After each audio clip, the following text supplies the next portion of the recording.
enable.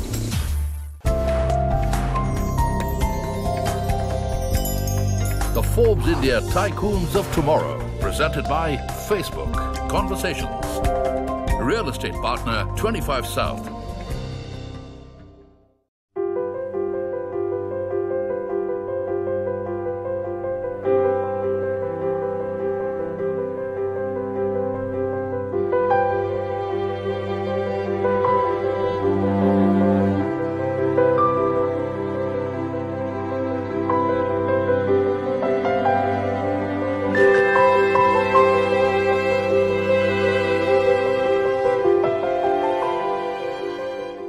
Welcome to Forbes India Tycoons of Tomorrow Conversations.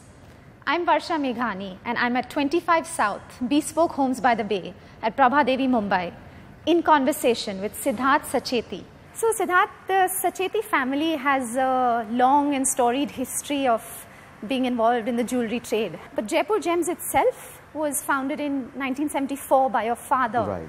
And you joined the business in the mid-1990s? Yes, and 95, yeah. Right, and at that time, the jewelry trade was still a largely order-based business with traditional karigars.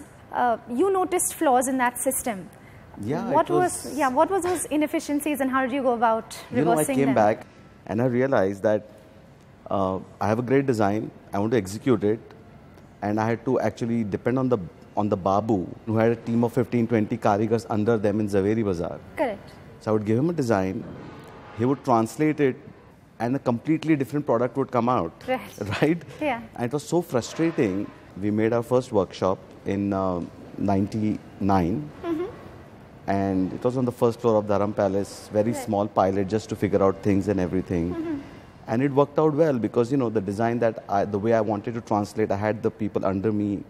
I had modern technology that we installed, which helped us to get the finesse that we wanted and everything. And that is how we decided that if we need to make good jewelry and beautiful jewelry the way we want it, we need to have control over the entire process of manufacturing and design. Correct. And you also one of the first to use 3D printing to make jewelry. We started printing 3D about 15 years back. Right. And we used to print everything, models. We used to make models. We did not understand it. We destroyed them. We recreated them. That gave us a lot of flexibility, you know. Yeah.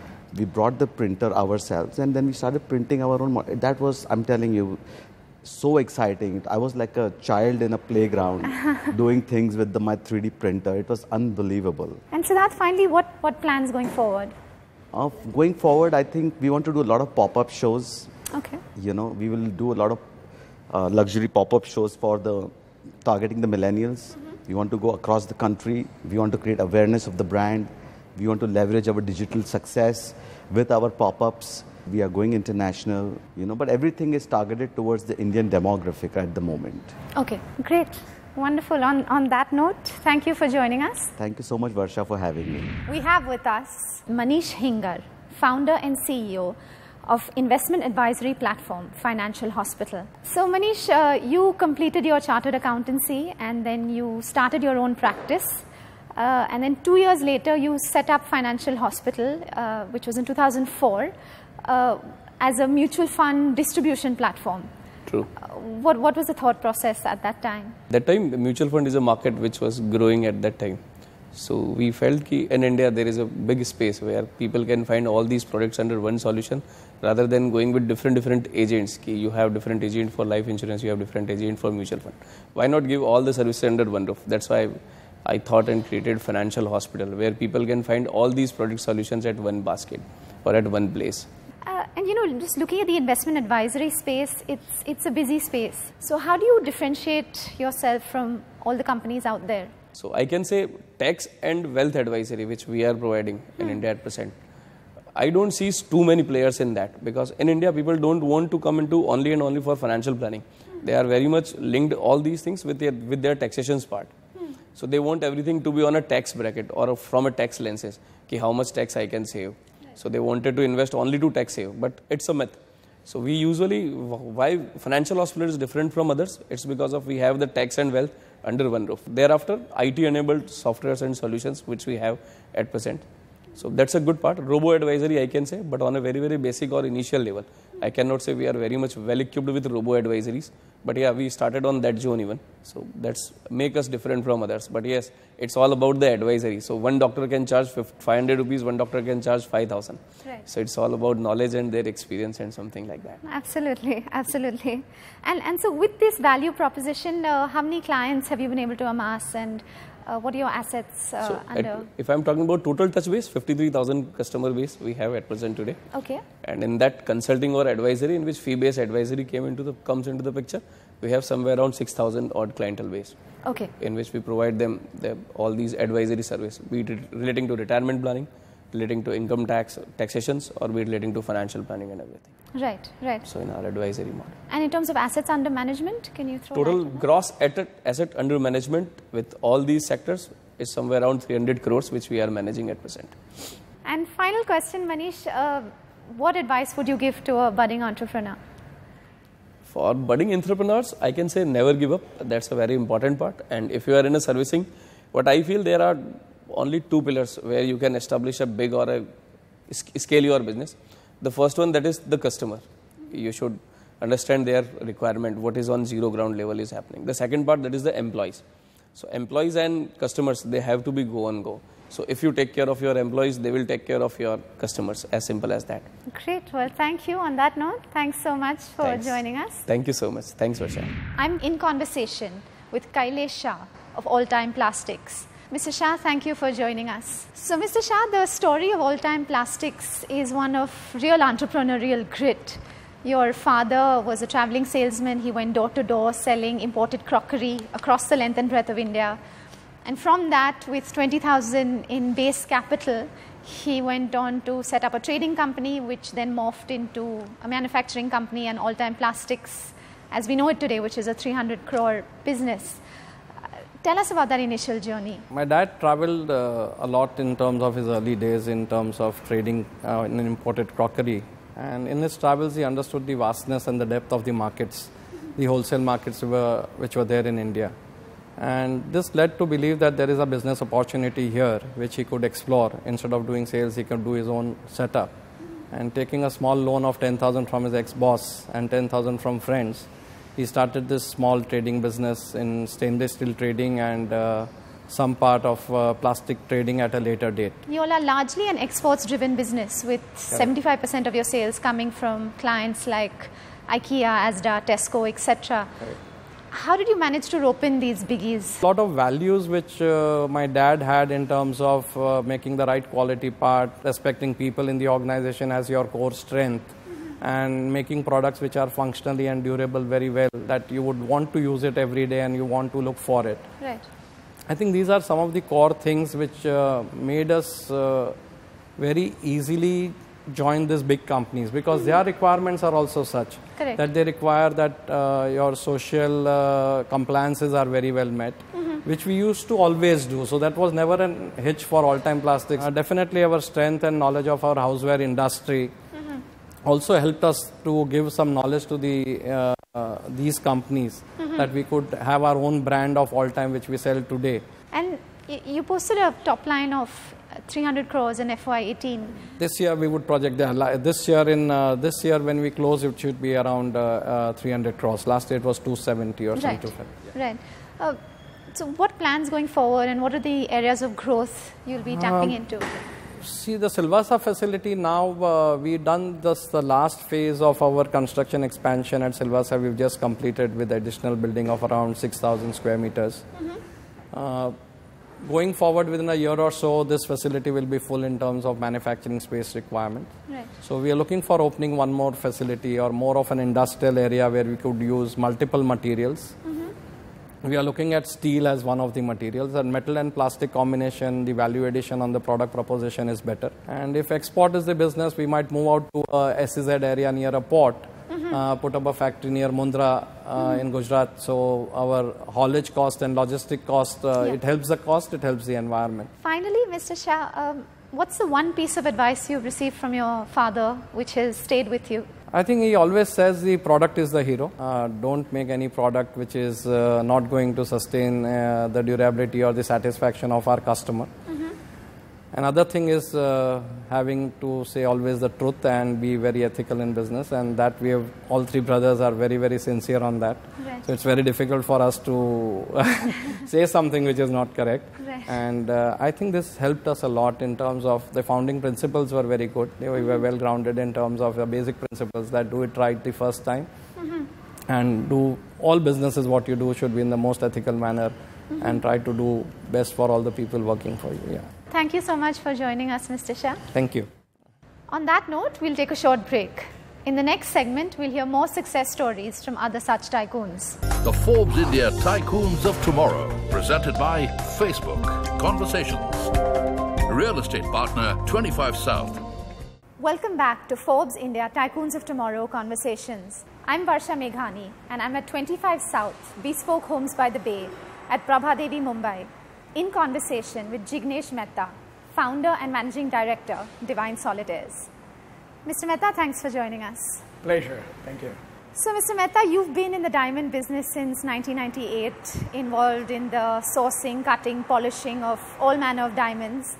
But about a decade or so ago, you pivoted to focus solely on branded solitaires. That's right. What led to that shift? Around 2005-06, we did some sort of a research, like an internal research, and we talked to many consumers at large across the country, especially in India. Right.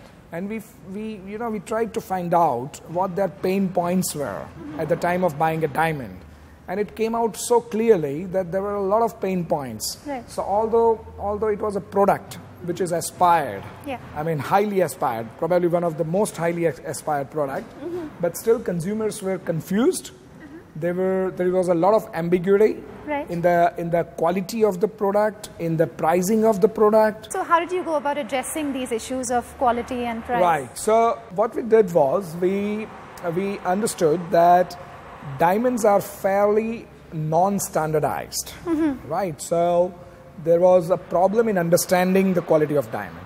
So what we did was we standardized the diamond and made that like qualified on 123 parameters. So all Divine Solitaires would score 10 on 10, 10 on 10, 10 on 10, 123 times.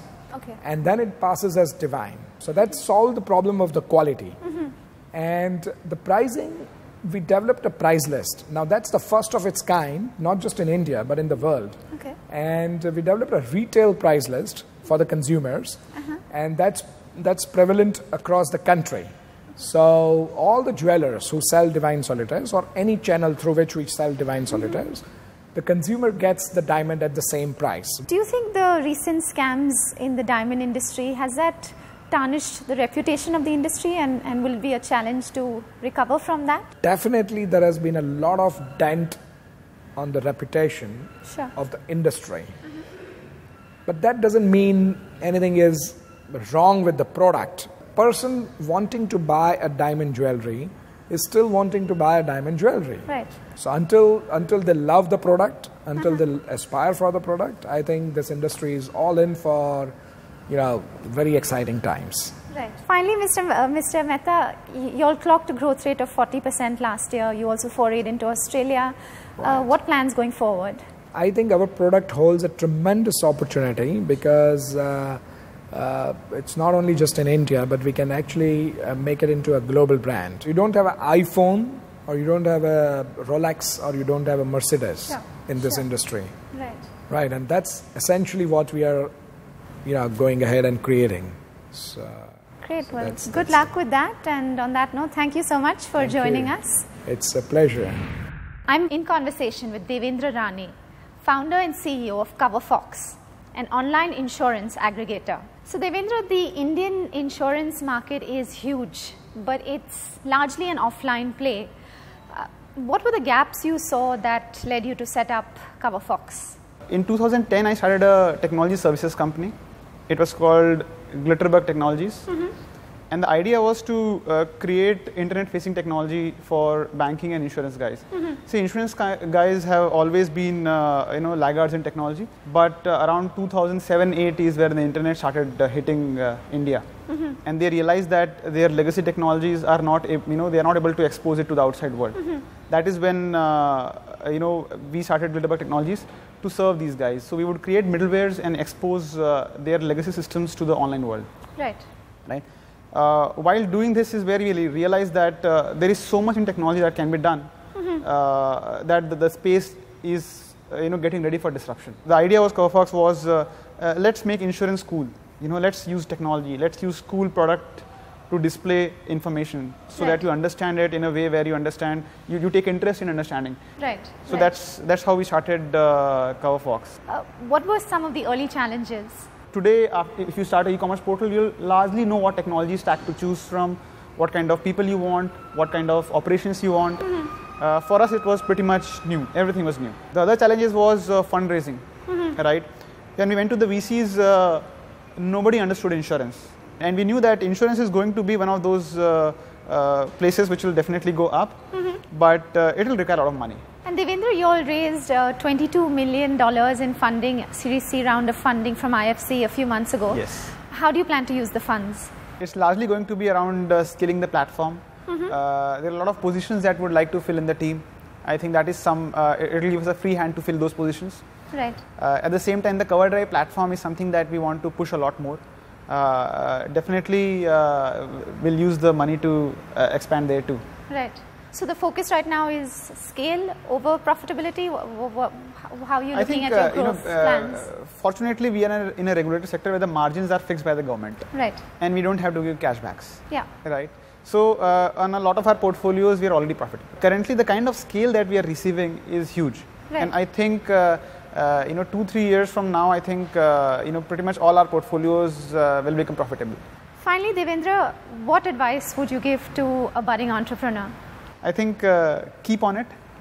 The more you believe in your idea, the better your pitch becomes, the better your commitment to the idea becomes. Right. So, don't go out raising funds just because everyone is. Raise funds because you believe in the idea and you know that money is going to solve the problem. So raise money to solve a real problem. Right. Great. That's great advice. Thanks so much for joining us, Devendra. We have with us Pooja Dhingra, founder, Le 15 Patisserie. Pooja, thanks for joining us. Thank you for having me. So Pooja, from law school to pastry chef, it's been quite a journey for you. It has. I think law school, I don't even count it to be a part of my career because it lasted 2 weeks. Right. It was just something that I thought I wanted to do. And 2 weeks in, I was like, no, this is not for me. I'm a creative person. I love baking, I love cooking, and so I quit. I then moved to Switzerland and I studied hospitality at Caesar Ritz colleges for 3.5 years. And that's when the pastry bug actually hit me and I realized that this is it, this is what I want to do with my life. So I did my research and found, I said, okay, where can I go and learn how to bake, and what better place than Paris? Right. And so I found the Cordon Bleu in Paris and I moved there for a year. So then you returned to India, and eventually once you got back, you started out in your mom's kitchen, but then eventually got your own space. I think I was in my mom's kitchen for 6 months, just experimenting, trying recipes. Then I found a small central kitchen in Lower Parel and moved in there, and it was I think March of 2010, and we were about to open and we had no idea how we were going to do this. We didn't have a business plan, we didn't know anything. Right. So I was like, okay, how are we going to make our rent this month? Right. Yeah. Right. And then, so from that little kiosk in Bombay, you now have 5 spaces across Bombay. Yes, it's been 8 years, so 8.5 years. So I think it's slow progress. I don't think it's massive. I think I took baby steps because also money that was being made by the business was going back to the business, and that's how we were funding it so far. Right. And so the process was slow of opening them. Now we're ready to go full speed, but it took a while to get here. Are there here. plans to go pan-India anytime soon? So physical stores will take some time, but we are starting an online platform really soon where you can basically go online, buy our macaroons, and it's going to be shipped to you, to your doorsteps within 24 hours. Right. So so we'll be present in almost every city, but our physical stores will take some time. Right. Finally, what advice would you give to a budding entrepreneur? In my current state, I would say don't. No. I think that it's important to listen to everybody talks about the gut feeling, and I think we all have that little voice in our, in our hearts which tells us what to do. And I believe that if you really want to do something, you must. And don't be afraid. Fear is natural, and it's something that everyone faces. I face it on a daily basis. But if you really believe in an idea and you think that it has potential, then you must overcome the fear and go for it. Right. So listen to your heart and follow your passion. As cliched as that sounds, yes. That's what it is. Great. Yeah. On that note, thanks so much for joining us, Pooja. Thank you. The Forbes India Tycoons of Tomorrow, presented by Facebook Conversations. Real estate partner 25 South.